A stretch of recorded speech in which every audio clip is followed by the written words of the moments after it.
விஜய் தேவரகொண்டாக்கும், ராஷ்மிகாக்கும் கல்யாணம் முடிஞ்ச அடுத்த நாளே சண்டை வந்திருக்கு அப்படிங்கிற தகவல் தான் சமீபத்தில கிடைச்சிருக்கு.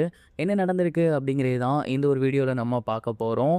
சோசியல் மீடியா ஃபுல்லாவே இப்ப விஜய் தேவரகொண்டா மற்றும் ராஷ்மிகா இவங்கள பத்தின டாக்ஸ் தான் பயங்கர வைரலா போய்க்கிட்டு இருக்கு. கடந்த 2 நாட்களுக்கு முன்னாடி அவங்களுக்கு உதய்பூர்ல ரொம்பவே சூப்பரா கோலாகலமா கல்யாணம் நடந்து முடிஞ்சிருந்துச்சு. அண்ட் இந்த ஒரு கல்யாணத்தில ஏகப்பட்ட ஃப்ரெண்ட்ஸ் அண்ட் ஃபேமிலி மெம்பர்ஸ் கலந்துக்கிட்டாங்க. ஆட்டம், பாட்டம், கொண்டாட்டம் அப்படின்னு எல்லாமே போயிருந்துச்சு. அண்ட் இந்த கல்யாணத்தில யாருக்கும் தெரியாம ஸ்பெஷல் கிஃப்ட்டா விஜய் தேவரகொண்டா அவர்கள் அவரோட சொத்துக்கள மற்றும் அசெட்ஸ ராஷ்மிகாவோட பேர்ல மாத்தி அத கிஃப்ட்டா குடுத்திருந்தாரு. அண்ட் இந்த ஒரு விஷயம் ராஷ்மிகாவுக்கு கொஞ்சம் கூட தெரியாது. இத பார்த்து ராஷ்மிகா பயங்கரமா ஷாக் ஆகி இருந்திருக்காங்க. கல்யாணம் முடிஞ்ச அடுத்த நாள், அதாவது இன்னைக்கு பார்த்தீங்கன்னா, ராஷ்மிகா மந்தனா அவர்கள் விஜய் தேவரகொண்டா அவர்கள்ட்ட ரொம்பவே சண்டை போட்டிருக்காங்க.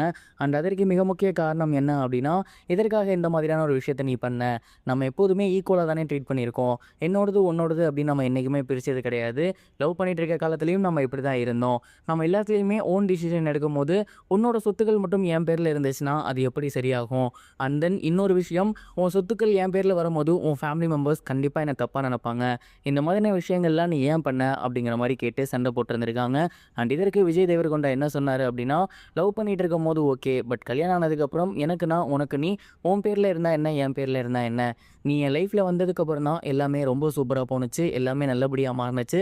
ஸோ என்னோட சொத்துக்கள் உன் பேர்ல இருந்தா, அது இன்னும் இரட்டிப்பாகுமே தவிர, அது தப்பா போகாது. யாரும் உன்ன தப்பாவும் பேச போறது கிடையாது. ஸோ நீ இத பத்திலாம் வொரி பண்ணிக்காத. இதுதான் சரி." அப்படிங்கிற மாரி பேசியிருந்திருக்காங்க. அண்ட் இந்த சண்டை அப்படிங்கிறது ஒரு குட்டி செல்ல சண்டை மாரி தான். வேற யாரும் நம்மள தப்பா நெனச்சுருவாங்களோ அப்படின்னு சொல்லி ராஷ்மிகா அவர்கள் கேட்டிருக்காங்க. அவங்க கேட்டதும் நியாயம் தான். விஜய் தேவரகொண்டா அவர்கள் பண்ணதும் நியாயம் தான். நீங்க இந்த ஒரு விஷயத்த பத்தி என்ன நெனைக்கிறீங்க? உங்களோட தாட் என்ன அப்படிங்கிறத மறக்காம கமெண்ட் பாக்ஸ்ல ஷேர் பண்ணுங்க. இது ஒரு புறம் இருக்க, ஆக்டர் சிவகார்த்திகேயன் அவர்கள் ரீசெண்டா அஜித் குமார பத்தி சொல்லியிருக்கக்கூடிய ஒரு விஷயம் சோசியல் மீடியால ரொம்பவே ட்ரெண்டிங்கா போய்க்கிட்டு இருக்கு.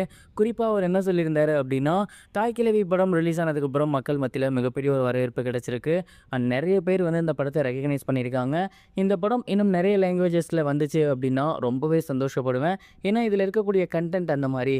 இந்த படத்துல ஒரு சில அரசியல் பேசியிருக்கோம். பட் நிஜத்துல எனக்கு அரசியல பத்தி எதுவும் தெரியாது. இது ஒன் அண்ட் ஒன்லி கன்டென்ட் மட்டும் தான். அதே மாரி ரீசென்ட்டா அஜித் சார பார்த்து வந்ததுக்கப்புறம், "அவர வச்சும் நீங்க படம் தயாரிப்பீங்களா?" அப்படிங்கிற மாரி என்ன கேட்குறாங்க. கண்டிப்பா அதுக்கு வந்து எனக்கு ஆசை தான். ஏன்னா நம்ம ஒரு சின்ன புரொடக்ஷன் ஹவுஸ் வச்சிருக்கோம். குட்டி குட்டி படங்கள் பண்ணிட்டுருக்கோம்.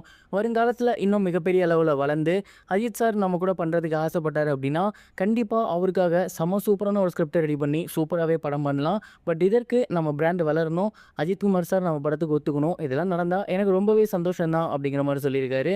ரீசெண்டா மலேசியாலாம் போயிட்டு அஜித் சார பார்த்துட்டு வந்தாரு. ஸோ இந்த ஒரு காம்போ அமைஞ்சா ரொம்பவே சூப்பரா இருக்கும்.